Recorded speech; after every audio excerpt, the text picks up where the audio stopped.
Hello students, आप सभी का मेरे चैनल क्रैक केमिस्ट्री में बहुत बहुत स्वागत है। स्टूडेंट्स, इस वीडियो को स्टार्ट करने से पहले मैं आप सभी से रिक्वेस्ट करती हूँ कि आप प्लीज़ मेरे चैनल को सब्सक्राइब जरूर करें और इस वीडियो को लाइक ज़रूर करें। साथ ही साथ रिसेंट अपडेट्स पाने के लिए आप बेल आइकन को जरूर प्रेस करें। सो स्टूडेंट्स, आज मैं आप सब लोगों के साथ एक क्लास 11 का टॉपिक डिस्कस करने जा रही हूँ। इस टॉपिक का नाम है स्टोइक्योमेट्री और लिमिटिंग रिएजेंट्स। सो स्टूडेंट्स, ये टॉपिक एनसीईआरटी पार्ट 1 केमिस्ट्री की जो बुक है उसके फर्स्ट चैप्टर में इंक्लूडेड है। सो फर्स्ट चैप्टर का नाम है हमारा some basic concepts of chemistry.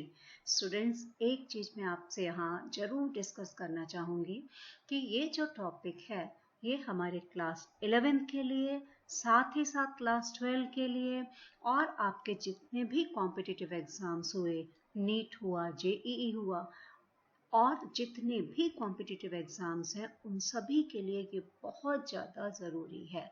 तो ये टॉपिक आपका, बल्कि मैं कह सकती हूँ कि जब तक आप केमिस्ट्री पढ़ेंगे ये टॉपिक आपका पीछा छोड़ने वाला नहीं है। और इसीलिए आप सबसे मेरा ये रिक्वेस्ट है कि आप इस टॉपिक के कॉन्सेप्ट्स को समझने की कोशिश करिए, तो आपके लिए ये टॉपिक बेहद आसान हो जाएगा।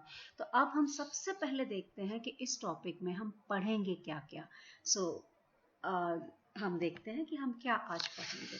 सो स्टूडेंट्स, इस टॉपिक में सबसे पहले तो हम पढ़ेंगे स्टोइक्योमेट्री और साथ ही साथ हम देखेंगे स्टोइक्योमेट्रिक कैलकुलेशंस क्या होते हैं। अभी हम जब ये समझाएंगे तो आपको अच्छे से समझ में आ जाएगा। उसके बाद हम देखेंगे कि एक बैलेंस केमिकल इक्वेशन जो होती है उससे हमें क्या क्या इंफॉर्मेशंस मिलती हैं। अब इसके बाद हम देखेंगे कुछ न्यूमेरिकल सॉल्व करेंगे जो कि स्टोइक्योमेट्री के ऊपर बेस्ड हैं। उसके बाद हम पढ़ेंगे लिमिटिंग रिएजेंट्स और लिमिटिंग रिएजेंट्स पढ़ने के बाद हम फिर से न्यूमेरिकल्स सॉल्व करेंगे जो कि लिमिटिंग रिएजेंट्स के ऊपर बेस्ड हैं। स्टूडेंट्स, यहाँ पर एक चीज़ मैं आपसे ज़रूर डिस्कस करना चाहूँगी कि न्यूमेरिकल्स जो हैं डायरेक्ट एप्लीकेशन थ्योरी का है। अगर आपने थ्योरी पार्ट अच्छे से समझ लिया, आप कोई भी न्यूमेरिकल चुटकी बजाते हुए आसानी से सॉल्व कर सकते हैं। तो अब हम आ जाते हैं, सबसे पहले हम देखेंगे कि स्टोइक्योमेट्री क्या है, स्टोइक्योमेट्रिक कैलकुलेशंस क्या हैं। तो स्टूडेंट्स, ये बहुत ही ज़्यादा इंपॉर्टेंट टॉपिक है, बहुत ही ज़्यादा इंटरेस्टिंग टॉपिक है। सो हमारा जो वर्ड स्टोइक्योमेट्री है ये दो ग्रीक वर्ड से मिलकर बना है। पहला जो ग्रीक वर्ड है इसका मतलब है एलिमेंट और जो दूसरा ग्रीक वर्ड है मेट्रॉन, इसका मतलब है मेजर। तो हम फिर से इस चीज को रिवाइज करते हैं अभी कि पहला ग्रीक वर्ड है हमारा स्टोइकेन। स्टोइकेन का मतलब होता है एलिमेंट और दूसरा ग्रीक वर्ड है मेट्रॉन, इसका मतलब होता है मेजर। तो मेरे हिसाब से स्टूडेंट्स आपके दिमाग में आइडिया आ रहा होगा कि स्टोइक्योमेट्री का मतलब क्या हुआ।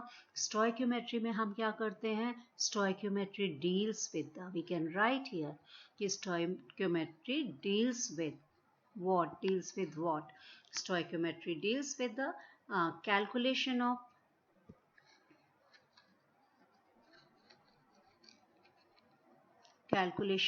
masses, or sometimes we calculate volumes also. So stoichiometry deals with the calculation of masses और volumes। किसका masses और volumes हम calculate करेंगे, हम calculate करेंगे masses और volumes reactants का, या हम calculate करेंगे products का during a chemical reaction। So students, मैं फिर से आपके सामने डिस्कस करना चाहती हूँ कि स्टोइक्योमेट्री जो है, स्टोइक्योमेट्री डील करती है, स्टोइक्योमेट्री में हम कैलकुलेट करते हैं। क्या कैलकुलेट करते हैं, हम मासेस कैलकुलेट करते हैं, हम वॉल्यूम्स कैलकुलेट करते हैं। किसके मासेस और वॉल्यूम्स कैलकुलेट करते हैं, रिएक्टेंट्स के या फिर प्रोडक्ट्स के जो केमिकल रिएक्शन में पार्टिसिपेट करते हैं।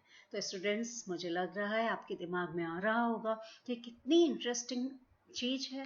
सच में स्टूडेंट्स, ये बहुत ही ज़्यादा इंटरेस्टिंग चीज़ है कि सपोज आपको एक इंडस्ट्री में 1000 ग्राम ऑफ अमोनिया बनानी है, तो आपके पास स्टोइक्योमेट्री की हेल्प से आसानी से आप कैलकुलेट कर सकते हैं कि 1000 ग्राम अमोनिया बनाने के लिए हमें कितने ग्राम नाइट्रोजन चाहिए और कितने ग्राम हाइड्रोजन चाहिए। तो इससे क्या होगा, हमारे बिल्कुल भी रिएक्टेंट्स वेस्ट नहीं होंगे। सो स्टूडेंट्स, इस टॉपिक को डिस्कस करने से पहले, किस टॉपिक को डिस्कस करने से पहले कि हमें एक हम बैलेंस केमिकल रिएक्शन की हेल्प से कैसे कैलकुलेट कर सकते हैं रिएक्टेंट्स के मास या वॉल्यूम, इस टॉपिक को डिस्कस करने से पहले हम देखना चाहेंगे कि हमें एक बैलेंस केमिकल रिएक्शन से क्या क्या इंफॉर्मेशंस मिलती हैं। तो हम यहाँ पर डिस्कस करने जा रहे हैं। सो वी विल सी कि informations available from a balance chemical equation. तो इसको डिस्कस करने के लिए एक मैं सिंपल सी केमिकल रिएक्शन यहाँ पर ले लेती हूँ। हमारी केमिकल रिएक्शन है N2। G जो है ये रिप्रेजेंट करता है कि गैसियस स्टेट है। N2 रिएक्ट करता है 3 मोल्स ऑफ हाइड्रोजन गैस से। सो यहाँ पर भी हमने G लिखा हुआ है। अब देखिए बन क्या रहा है, बन रहा है हमारा 2NH3। अगेन ये फिर से गैस है तो हमने यहाँ पर G लिख के रखा हुआ है। अब हम इसके बाद देखते हैं कि हमें इस बैलेंस केमिकल इक्वेशन से क्या क्या इंफॉर्मेशंस मिल रही हैं। तो स्टूडेंट्स, सबसे पहले तो हम यहाँ पर देखेंगे कि हमें पता चल रहा है कि इस केमिकल रिएक्शन में नाइट्रोजन का 1 मोल पार्टिसिपेट कर रहा है। नाइट्रोजन के 1 मोल ने रिएक्ट किया किसके साथ, 3 मोल्स ऑफ हाइड्रोजन के साथ नाइट्रोजन के 1 मोल ने रिएक्ट किया। और साथ में हमारा क्या बन गया, हमारा बन गया 2 मोल अमोनिया का। तो पहली चीज तो हमें यह पता चली एक बैलेंस केमिकल रिएक्शन से कि 1 मोल नाइट्रोजन और 3 मोल्स हाइड्रोजन आपस में कंबाइन करके 2 मोल्स अमोनिया के बना रहे हैं। अब साथ ही साथ हमें एक और बहुत जरूरी इंफॉर्मेशन मिलती है। वो बहुत जरूरी इंफॉर्मेशन क्या है, हमें पता चलता है कि 1 molecule of nitrogen combines with कितने मॉलिक्यूल्स ऑफ हाइड्रोजन के, ये कंबाइन करता है 3 मॉलिक्यूल्स हाइड्रोजन के साथ। और क्या बनता है, 2 मॉलिक्यूल्स अमोनिया के बनते हैं। सो प्लीज इस पॉइंट को आप बहुत अच्छे से अपने दिमाग में रखिएगा। तो हमने पहला पॉइंट डिस्कस किया, हमने दूसरा पॉइंट डिस्कस किया। अब तीसरा पॉइंट स्टूडेंट्स, आप हमेशा ध्यान रखिए कि एंटी पेपर किसी भी गैस के 1 मोल जो है एक डेफिनेट वॉल्यूम ऑक्युपाई करता है। एंटी पेपर स्टैंडर्ड और एसटीपी हम कह सकते हैं, स्टैंडर्ड टेम्परेचर और प्रेशर पर। सो वो 1 मोल जो होता है किसी भी गैस का एक डेफिनेट वॉल्यूम ऑक्युपाई करता है। और इस डेफिनेट वॉल्यूम की वैल्यू क्या होती है, 22.7 लीटर। तो हम देख सकते हैं चूंकि हमारा यहाँ पर जो नाइट्रोजन गैस है इसका 1 मोल था, तो नाइट्रोजन गैस 1 मोल था, तो ये 1 मोल कितनी वॉल्यूम ऑक्यूपाई करेगा, ये 1 मोल ऑक्यूपाई करेगा वॉल्यूम 22.7 लीटर। अब हाइड्रोजन के कितने मोल्स बन रहे हैं, हाइड्रोजन के हमारे बन रहे हैं 3 मोल्स। सो 3 मोल्स कितने वॉल्यूम ऑक्यूपाई करेगा, 3 इंटू 22.7 लीटर। आप इसका आंसर जब कैलकुलेट करेंगे तो आपका आंसर आ जाएगा 68.1 ग्राम। प्लीज इस चीज को बहुत अच्छे से 68.1 लीटर, सॉरी, बिकॉज हम वॉल्यूम की बात कर रहे हैं। वॉल्यूम की जब बात कर रहे हैं तो हमें क्या लिखना है यहाँ पर, वॉल्यूम लीटर में। किसी भी गैस के 1 मोल की वैल्यू कितनी होती है, किसी भी गैस का 1 मोल जो वॉल्यूम ऑक्यूपाई करता है वो होता है 22.7 लीटर। अब इसी तरह अमोनिया कितनी बन रही है, अमोनिया हमारे यहाँ पर बन रहे हैं 2 मोल्स। सो 2 मोल्स की वॉल्यूम कितनी हो जाएगी, 2 मोल्स की वॉल्यूम हो जाएगी 2 इंटू 22.7 लीटर। इसको जब हम कैलकुलेट करेंगे तो हमारा आंसर कितना आ जाएगा, 45.4 लीटर। सो स्टूडेंट्स देखिए, हमें तीसरी इंफॉर्मेशन बहुत ही जरूरी पता चली। पहली इंफॉर्मेशन मोल के बारे में पता चली, दूसरी इंफॉर्मेशन मॉलिक्यूल्स के बारे में पता चली, और तीसरी इंफॉर्मेशन हमें किसके बारे में पता चली, कितनी वॉल्यूम ऑक्यूपाई कर रहा है अगर कोई गैसियस स्पीशीज है। ये ध्यान रखिएगा, ये वैलिड किसके लिए है, केवल गैसियस स्पीशीज के लिए ये वैलिड है। अब हम यहाँ पर ले लेते हैं चौथी बहुत इंपॉर्टेंट सूचना हमें क्या मिल रही है? तो ये चौथी जो सूचना हमें यहाँ पर मिल रही है, ये चौथी सूचना हम मास के टर्म में ले सकते हैं। हमें पता है कि नाइट्रोजन जो है हमारा, नाइट्रोजन के एक एटम का मास होता है 14 ग्राम। तो N2 है, तो N2 का मास कितना हो गया? N2 का मास हो गया 28 ग्राम। तो हम यहाँ पर क्या हमें पता चल रहा है कि 28 ग्राम नाइट्रोजन कंबाइन कर रहा है किसके साथ? कंबाइन कर रहा है 3 moles of hydrogen. So hydrogen एक एटम का मास होता है 1 ग्राम, हमारे H2 का हो गया 2 ग्राम, लेकिन हमारे कितने मोल्स हैं? 3 मोल्स हैं, तो ये क्या हो गया? 6 ग्राम हाइड्रोजन हो गए। अब हम आ जाते हैं अमोनिया पर। अमोनिया के 2 मोल का मास निकालने से पहले हम निकाल लेंगे अमोनिया के 1 मोल का मास।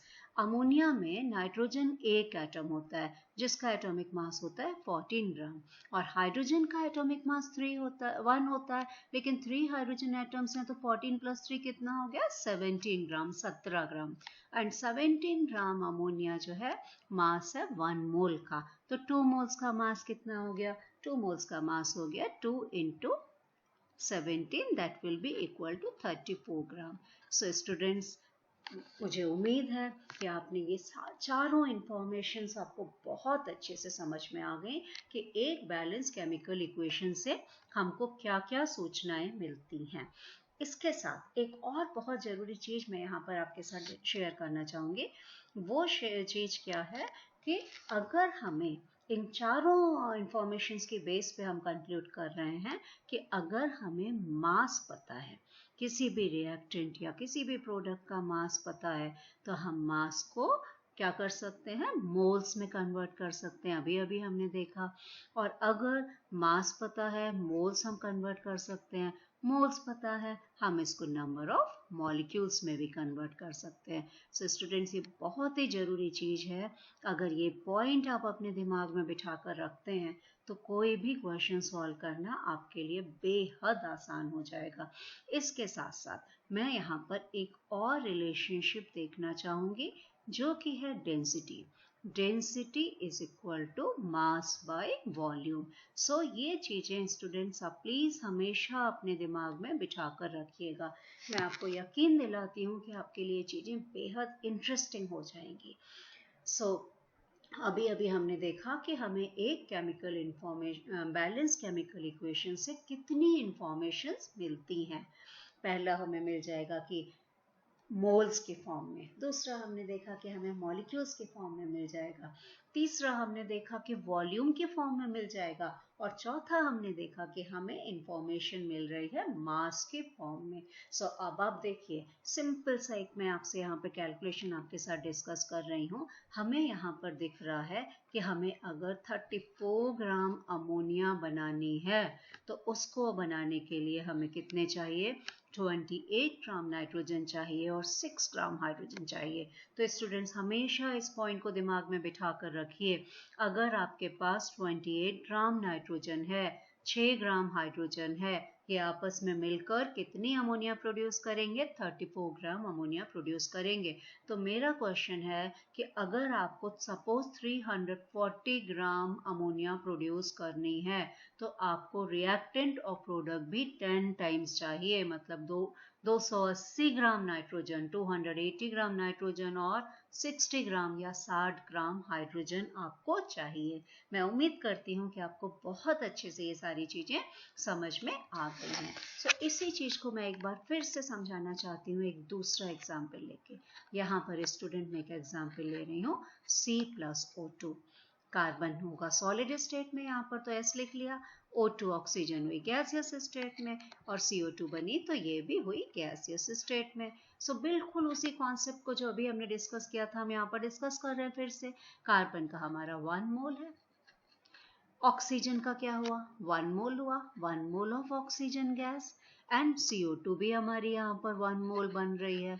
सो अब इसी इंफॉर्मेशन को हम क्या लिख सकते हैं? हम लिख सकते हैं कि 1 molecule of CO2, 1 molecule of CO2 combine के 1 मॉलिक्यूल ऑफ कार्बन कंबाइन कर रहा है, किससे कंबाइन कर रहा है?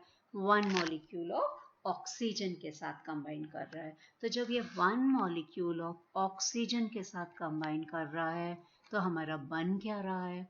हमारा बन रहा है 1 मॉलिक्यूल ऑफ CO2 ऑल्सो।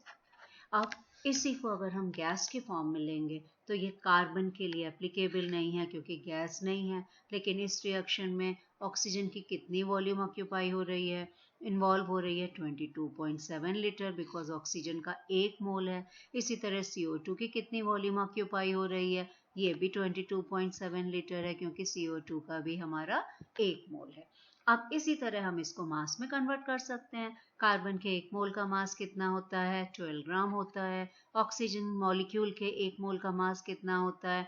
32 ग्राम होता है। 2 × 16 हो गया 32 ग्राम। इसी तरह कार्बन डाइऑक्साइड के 1 मोल का मास कितना हो गया? कार्बन का एटॉमिक मास हुआ 12, ऑक्सीजन का एटॉमिक मास हुआ 16, बट 2 ऑक्सीजन एटम है तो हमारा कितना आ गया? 44 ग्राम आ गया। तो स्टूडेंट्स, मुझे उम्मीद है ये टॉपिक आपको बहुत अच्छे से समझ में आ गया है। अब इसके बाद हम देखते हैं एक दूसरा टॉपिक है, इसका नाम है लिमिटिंग रिएजेंट।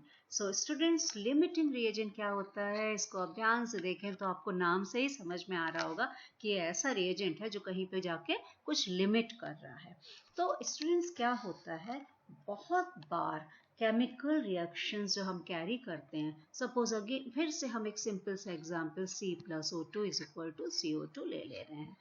हमें कहने की अब दोबारा ज़रूरत नहीं है, हमें पता है CO2 प्रेजेंट है गैसियस स्टेट में, ऑक्सीजन प्रेजेंट है गैसियस स्टेट में, कार्बन प्रेजेंट है सॉलिड स्टेट में।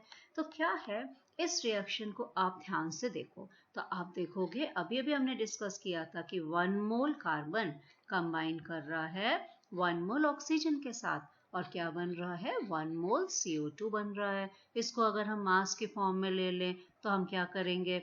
12 ग्राम कार्बन रिएक्ट करता है कंप्लीटली 32 ग्राम ऑक्सीजन के साथ, और कितना CO2 बनता है?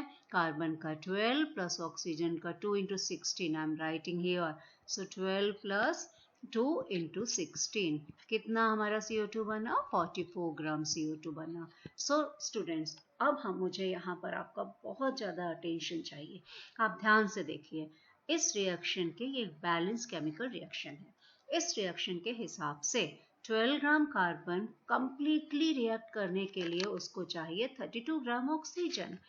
अब कभी कभी क्या होता है, हम जब केमिकल रिएक्शन कराते हैं तो हमारे पास जो रिएक्टेंट्स प्रेजेंट होते हैं वो बैलेंस केमिकल इक्वेशन के हिसाब से प्रेजेंट नहीं होते हैं। कोई भी एक रिएक्टेंट क्या हो सकता है? कम अमाउंट में प्रेजेंट हो सकता है, या दूसरा रिएक्टेंट बहुत ज़्यादा अमाउंट में प्रेजेंट हो सकता है। अब इसके लिए मैं एक सिंपल सा एग्जांपल यहाँ पर ले रही हूँ। सपोज हमारे पास 6 ग्राम कार्बन केवल अवेलेबल है, हमारे पास केवल 6 ग्राम कार्बन है, और ऑक्सीजन हमारे पास पूरी है, 32 ग्राम ऑक्सीजन है हमारे पास। तो अब हम क्या करेंगे? हम जानते हैं 32 ग्राम कार्बन को रिएक्ट करने के लिए चाहिए होता है 12 ग्राम कार्बन। हमारे पास तो 12 ग्राम कार्बन है नहीं, तो हम या इसको दूसरी तरह से कह सकते हैं 12 ग्राम कार्बन रिएक्ट करती है 32 ग्राम ऑक्सीजन से। तो 6 ग्राम कार्बन कितने से कंबाइन करेगी? 6 ग्राम कार्बन कंबाइन करेगी केवल 16 ग्राम ऑक्सीजन से। तो अब एक चीज और हम यहाँ पर देखेंगे, जब 12 ग्राम कार्बन कंबाइन कर रही थी 32 ग्राम ऑक्सीजन से, तो हमारा CO2 कितना बन रहा था? 44 ग्राम। लेकिन अब हमारे पास क्या है? हमारे पास ऑक्सीजन बहुतायत में है, लेकिन कार्बन प्रेजेंट है केवल 6 ग्राम। सो ये 6 ग्राम कार्बन जो है क्या करेगा? 16 ग्राम ऑक्सीजन के साथ, केवल 16 ग्राम ऑक्सीजन के साथ कंबाइन करेगा, तो हमारा CO2 कितना बनेगा? CO2 भी 22 ग्राम बनेगा। सो अब हमने देखा हमारे पास किसकी वजह से रिएक्शन लिमिट हुई, किसकी वजह से, किसने रिएक्शन को कंट्रोल किया?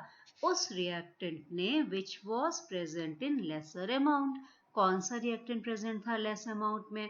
कार्बन प्रेजेंट था, तो कार्बन को हम क्या बोलेंगे? Limiting reagent. Carbon is called as limiting reagent here. So students, अब हम लिमिटिंग रिएजेंट को कैसे डिफाइन कर सकते हैं?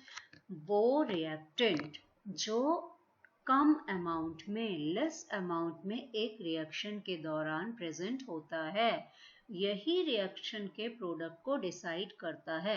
अब हमने देखा हमारे पास लाख चाहे जितने ऑक्सीजन प्रेजेंट हो, 32 ग्राम प्रेजेंट हो, 1000 ग्राम प्रेजेंट हो, 2000 ग्राम प्रेजेंट हो, लेकिन product formation will be decided only by the limiting reagent.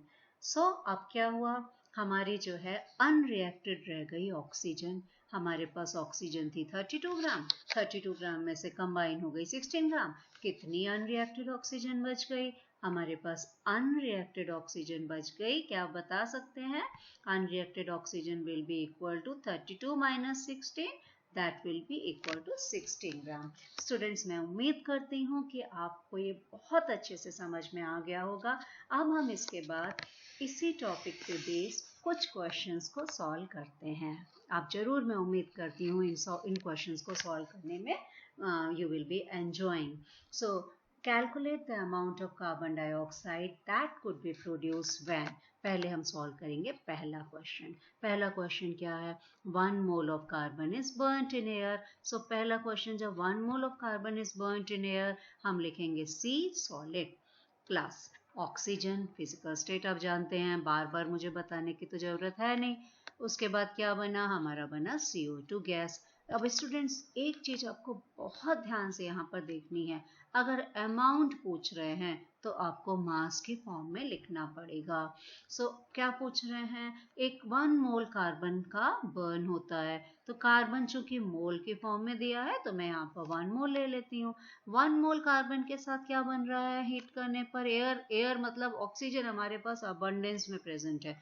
Oxygen की कोई प्रॉब्लम नहीं है, कोई किल्लत नहीं है। तो हमारा 1 मोल कार्बन जो है आसानी से रिएक्ट करेगा, एयर में बर्न करेगा और क्या बना देगा? 1 मोल CO2 बना देगा। तो जब 1 मोल CO2 बना, लेकिन क्वेश्चन में इन्होंने क्या पूछा है आपसे? इन्होंने अमाउंट पूछा है। हम आसानी से अभी अभी हमने पढ़ा था कि मोल को हम मास में कन्वर्ट कर सकते हैं, मास को मोल में। तो हम निकाल लेते हैं 1 मोल कार्बन डाइऑक्साइड का मास कितना हो गया? 12 प्लस 2 इंटू 16। सो जब हम इसको कैलकुलेट करेंगे हमारा आंसर आ जाएगा 44 ग्राम। सो स्टूडेंट्स, आपका आंसर आपके सामने है। क्या है आपका आंसर? कि 1 मोल कार्बन जब बर्न होता है तो कितनी कार्बन डाइऑक्साइड प्रोड्यूस होती है? 44 ग्राम कार्बन डाइऑक्साइड प्रोड्यूस होती है। अब स्टूडेंट्स, इसके बाद हम डिस्कस करते हैं नेक्स्ट क्वेश्चन। नेक्स्ट क्वेश्चन है हमारा 1 mole of carbon is burned in 16 gram of dioxygen. So इस क्वेश्चन को मैं यहाँ पर लिख लेती हूँ। क्या है हमारा क्वेश्चन? 1 मोल कार्बन, इसको बर्न कर रहे हैं किसमें? 16 ग्राम ऑफ डाई ऑक्सीजन मतलब O2। सो अब देखिए हम क्या करेंगे, हम फिर से अपनी रिएक्शन लिख लेंगे। हमारी रिएक्शन हो गई C प्लस O2। O2 हो गया गैसियस स्टेट में। क्या हमारा बना? CO2 गैसियस स्टेट में बन गया। अब हम फिर से लिख रहे हैं, अमाउंट ऑफ कार्बन डाइऑक्साइड पूछ रहे हैं।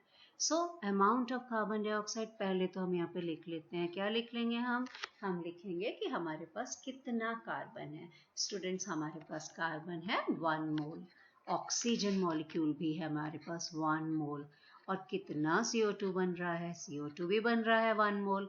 अब चूंकि रिलेशनशिप किसके बीच में है, पूछ रहे हैं कितना CO2 बनेगा जब 1 मोल कार्बन कंबाइन करेगा 16 ग्राम ऑक्सीजन के साथ। तो students, 1 mole carbon completely react करने के लिए उसको चाहिए 1 मोल ऑक्सीजन। अगर 1 मोल ऑक्सीजन नहीं है तो हमारा कंप्लीट रिएक्शन नहीं होगा, कोई ना कोई रिएक्टेंट अनरिएक्टेड बच जाएगा। इस रिएक्शन में, इस क्वेश्चन में क्या बचेगा हम अब देखने जा रहे हैं। सो हमारे 1 मोल कार्बन का मास हो गया 12 ग्राम एंड 1 मोल ऑक्सीजन का मास क्या हो गया? 2 इंटू 16 मतलब 32 ग्राम। सो अब 1 मोल कार्बन डाइऑक्साइड का मास हम कई बार निकाल चुके हैं, कितना होता है? 44 ग्राम। सो अब स्टूडेंट्स, अब यहाँ पर आप ध्यान से देखिए क्या है, 12 ग्राम कार्बन जो है कंप्लीटली रिएक्ट करने के लिए उसको चाहिए 32 ग्राम ऑक्सीजन, लेकिन हमारे पास ऑक्सीजन 32 ग्राम ना होकर के ऑक्सीजन है हमारे पास 16 ग्राम। 16 ग्राम ऑक्सीजन मतलब we have less amount of oxygen. So less amount of oxygen जब हमारे पास है तो इसी के अकॉर्डिंगली ये रिएक्ट करेगा। तो 16 ग्राम ऑक्सीजन को रिएक्ट करने के लिए क्या चाहिए? केवल 6 ग्राम कार्बन चाहिए। तो अब आप देखिए स्टूडेंट्स, क्या होगा जब 32 ग्राम ऑक्सीजन कंबाइन करता है 12 ग्राम कार्बन के साथ, हमारा प्रोडक्ट होता है 44 ग्राम CO2। अब 16 ग्राम ऑक्सीजन कंबाइन करेगा केवल 6 ग्राम कार्बन के साथ और हमारा प्रोडक्ट भी बनेगा 44/2, मतलब कितना बना हमारा प्रोडक्ट? बन गया 22 ग्राम CO2। सो स्टूडेंट्स, मुझे उम्मीद है ये क्वेश्चन आपने बहुत अच्छे से समझ लिया है।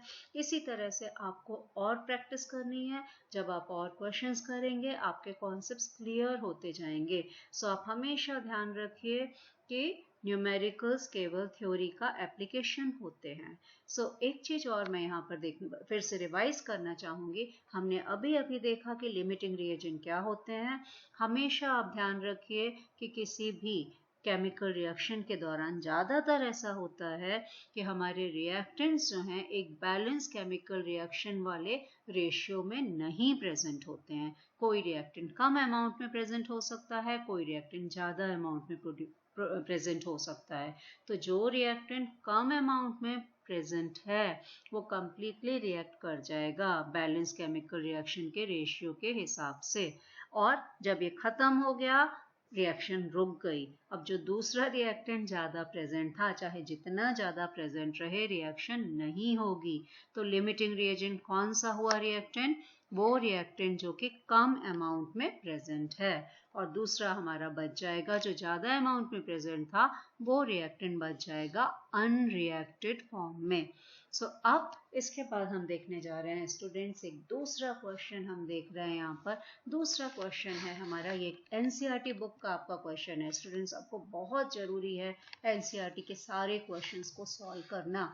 तो हमारा ये क्वेश्चन है, इसमें दिया है कि 50 किलोग्राम ऑफ नाइट्रोजन कंबाइन कर रहे हैं किसके साथ? 10 किलोग्राम ऑफ हाइड्रोजन के साथ कंबाइन करके अमोनिया बना रहे हैं। आपसे पूछ रहे हैं कितना अमोनिया बनेगा, और साथ साथ पूछ रहे हैं कि क्या इसमें कोई लिमिटिंग रिएजेंट है। तो वो लिमिटिंग रिएजेंट आपको आइडेंटिफाई करना है। तो सबसे पहले हम क्या देखेंगे? हम लिख लेंगे यहाँ पर बैलेंस केमिकल इक्वेशन। स्टूडेंट्स, हमें पता है कि हमारी बैलेंस केमिकल इक्वेशन क्या है? N2 + 3H2 गैस, और ये कंबाइन करके हमारे बनाते हैं 2NH3 गैस। सो ये बैलेंस केमिकल के हिसाब से हमारे 1 मोल नाइट्रोजन, हम देख सकते हैं यहाँ पर 1 मोल नाइट्रोजन को कंप्लीटली रिएक्ट करने के लिए हमें चाहिए 3 मोल्स ऑफ हाइड्रोजन। सो अब हम क्या करेंगे? हमें 15 किलोग्राम नाइट्रोजन में कितने मोल्स हैं वो निकाल लेंगे, और 10 किलोग्राम हाइड्रोजन में हाइड्रोजन के कितने मोल्स हैं हम वो कैलकुलेट कर लेंगे। तो आपको पता होगा क्लास 11 के कॉन्सेप्ट से कि हम कैसे कैलकुलेट करते हैं मोल्स को। मोल्स को कैलकुलेट करने का हमारा फॉर्मूला है। तो सबसे पहले देखिए हम यहाँ कैलकुलेट करने जा रहे हैं moles of nitrogen. Moles of nitrogen को कैलकुलेट करने का फॉर्मूला क्या है? Given mass. मास कितना है नाइट्रोजन का? हमारा 50 किलोग्राम है, लेकिन इस 50 किलोग्राम को हमें 1000 में से मल्टीप्लाई करके ग्राम में बदलना पड़ेगा। तो क्या हुआ? Divided by molecular mass of nitrogen. Nitrogen का एटॉमिक मास होता है 14, लेकिन N2 का हो गया 28। तो क्या आ गया हमारे मोल्स? ये हुआ हमारा ग्राम, और अब ये आप जानते हो कि मॉलिक्यूलर मास होता है ग्राम पर मोल। सो आप हमेशा ध्यान रखिए, अगर आप सही फॉर्मूला यूज कर रहे हो आपको डिजायर्ड यूनिट मिलेगी। ये देखिए यहाँ पे ग्राम ग्राम कट गए, आपको मिल गया मोल। तो जब हम इसको कैलकुलेट करेंगे तो इसको कैलकुलेट करने पर हमारा आंसर आ जाएगा, जब 50 डिवाइडेड बाय 28, तो हमारा आंसर आ जाएगा 17.68। आप इसको कैलकुलेट करके जरूर देखिएगा। 17.68 इंटू 10⁻² मोल। सो स्टूडेंट्स, आप यहाँ पे प्लीज चेक करिए, हमने क्या किया? हमने यहाँ पर नाइट्रोजन के मोल कैलकुलेट कर लिए। कितने नाइट्रोजन के मोल आए? 17.68 इंटू 10⁻² मोल्स। अब इसी तरह हम कैलकुलेट कर लेंगे मोल्स हाइड्रोजन के। सो आपको पता है मोल्स हाइड्रोजन के हम कैसे कैलकुलेट कर लेंगे। यहाँ पे मैं लिख रही हूँ moles of hydrogen. So moles of hydrogen फिर से हम क्या करेंगे, given mass divided by molecular mass of hydrogen. So hydrogen का मास कितना हमें दिया हुआ है, 10 किलोग्राम। तो 10 किलोग्राम को हम फिर से कन्वर्ट करेंगे 1000 ग्राम में, सॉरी ग्राम में। कैसे कन्वर्ट करेंगे, 1000 से मल्टीप्लाई करके। सो ये आ गया हमारा ग्राम। और हाइड्रोजन का एटॉमिक मास होता है 1, लेकिन हाइड्रोजन का कितना हो गया, H2 का कितना हो गया, ग्राम पर मोल। आप फिर से देख लीजिए, आपका ग्राम ग्राम कैंसिल हो गया, आपके मोल आ गए। तो जब हम ये मोल कैलकुलेट करेंगे, हमारे आ गए 5 × 10⁻³ मोल्स। अब स्टूडेंट्स आप थोड़ा सा ध्यान देखिए, मैं आपको फिर से यह बैलेंस केमिकल इक्वेशन दिखा रही हूँ। इस बैलेंस केमिकल के इक्वेशन के हिसाब से 1 मोल नाइट्रोजन कंबाइन करता है 3 मोल्स हाइड्रोजन के साथ। तो अब हमारे पास क्या है, हमारे पास नाइट्रोजन के भी मोल्स हैं और हमारे पास हाइड्रोजन के भी मोल्स हैं। तो हम यहाँ पर देखते हैं, ये हमारे आ गए थे हाइड्रोजन के moles, these are the moles of hydrogen. So अब हम यहाँ पर लिखेंगे कि चूंकि 1 मोल नाइट्रोजन कंबाइंस विद, आप बताइए किसके साथ कंबाइन करता है, कितने हाइड्रोजन के साथ कंबाइन करता है, 3 मोल्स हाइड्रोजन के साथ ये कंबाइन करता है। अब हमारे क्वेश्चन में हमारे पास कितने मोल्स हैं, हमारे पास है 17.86। आप प्लीज आप देखिए, मैं अभी आपको दिखा देती हूँ पीछे स्लाइड में जाके, यहाँ पर आप देखिए हमारे पास कितने मोल्स आए थे, हमारे पास आ गए थे 17.86। हमने अभी अभी कैलकुलेट किया था, तो हमारे पास जो मोल्स आ गए थे ये आए थे 17.86। स्टूडेंट्स यहाँ पर जो मोल आए थे ये 17.86 मोल्स आए थे। तो इसको थोड़ा सा मैं करेक्ट कर देती हूँ, यहाँ पर 17.86 मोल्स। सो अब सब चूंकि 1 मोल नाइट्रोजन कंबाइन करता है 3 मोल्स हाइड्रोजन के साथ, तो 17.86 × 10⁻³ मोल्स कंबाइन करेंगे कितने हाइड्रोजन के साथ, आप आसानी से बता सकते हैं, कंबाइन करेंगे 17.86, यहाँ पर पॉइंट लगा है ध्यान रखिएगा, × 10⁻² × 3। स्टूडेंट्स प्लीज देखिए यहाँ पर पॉइंट जरूर लगा हुआ है, ध्यान दीजिएगा। सो जब हम इनको कैलकुलेट करेंगे हमारा आंसर कितना आ जाएगा, हमारा आंसर आएगा 5.36 × 10⁻³ सो स्टूडेंट्स प्लीज ध्यान से देखिए, इस क्वेश्चन के हिसाब से हम चूंकि 1 मोल नाइट्रोजन कंबाइन करता है 3 मोल्स हाइड्रोजन से, तो हमें 17.86 × 10⁻² मोल्स नाइट्रोजन को कंप्लीटली रिएक्ट कराने के लिए चाहिए 5.36 × 10⁻³ मोल्स ऑफ हाइड्रोजन। लेकिन हमारे पास कितने मोल्स हाइड्रोजन है, अभी हमने यहाँ कैलकुलेट किए थे, अब वी हैव ओनली, हमारे पास है सिर्फ 5 × 10⁻³ मोल्स ऑफ हाइड्रोजन। तो अब आप समझ लीजिए क्या प्रेजेंट है कम अमाउंट में, आप आसानी से बता सकते हैं हाइड्रोजन प्रेजेंट है। तो जब हाइड्रोजन प्रेजेंट है लेस अमाउंट में, तो क्या हुआ, hydrogen will be the limiting reagent. हमें पहला क्वेश्चन मिल गया कि hydrogen is the limiting reagent. Students आप समझे या नहीं समझे, ये विल हाइड्रोजन हो गया हमारा लिमिटिंग रिएजेंट। मुझे पूरी उम्मीद है आप बहुत अच्छे से इसको समझ रहे हैं। अब इसके बाद हमें क्या कैलकुलेट करना है, हमसे क्या पूछा है, हमसे उन्होंने पूछा है कि कितनी अमोनिया प्रोड्यूस होगी। तो जब हमने देखा हाइड्रोजन लिमिटिंग रिएजेंट है, तो हमारा प्रोडक्ट फॉर्मेशन हाइड्रोजन का अमाउंट ही डिसाइड करेगा।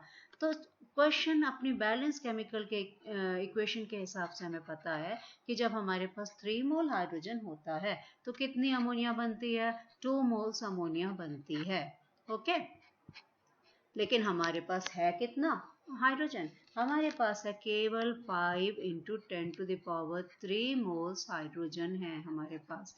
तो कितनी अमोनिया बनेगी, हमारी अमोनिया बन जाएगी 2 / 3 मल्टीप्लाइड बाई 5 × 10⁻³ मोल्स अमोनिया बनेगी। स्टूडेंट्स जब हम इसको कैलकुलेट कर लेंगे तो हमारा आंसर आ जाएगा 3.33 × 10⁻³ मोल्स। ये आंसर मैं यहाँ पर लिख दे रही हूँ, 3.33 × 10⁻³ मोल्स अमोनिया बनेगी। लेकिन क्वेश्चन में हमसे क्या पूछा है? क्वेश्चन में उन्होंने हमसे मोल्स नहीं पूछा है, क्वेश्चन में उन्होंने हमसे अमाउंट पूछा है। हम आसानी से कन्वर्ट कर सकते हैं। हमें पता है 1 मोल अमोनिया का मास कितना होता है। 1 मोल अमोनिया का मास हो गया कितना? 17 ग्राम। हमारे पास कितने मोल्स हैं? हमारे पास हैं 3.33 into 10 to the power 3 moles ammonia के। सो इनका मास कितना हो गया? इनका मास हो गया हमारा, हम इंटू कर देते हैं मॉलिक्यूलर मास से। अमोनिया का मॉलिक्यूलर मास है 17 ग्राम। सो 3 थोड़ा सा हम यहाँ पर पेन बदल लेते हैं जिससे आपको आसानी से दिख जाए। हम क्या लिख लेंगे? 3.33, यहाँ स्टूडेंट्स पॉइंट लगा है भाई, पॉइंट आप ध्यान रखिएगा, into 10 to the power 3 multiplied by 17। तो आप देखिए जब हम इसको कैलकुलेट करेंगे हमारा आंसर कितना आ जाएगा?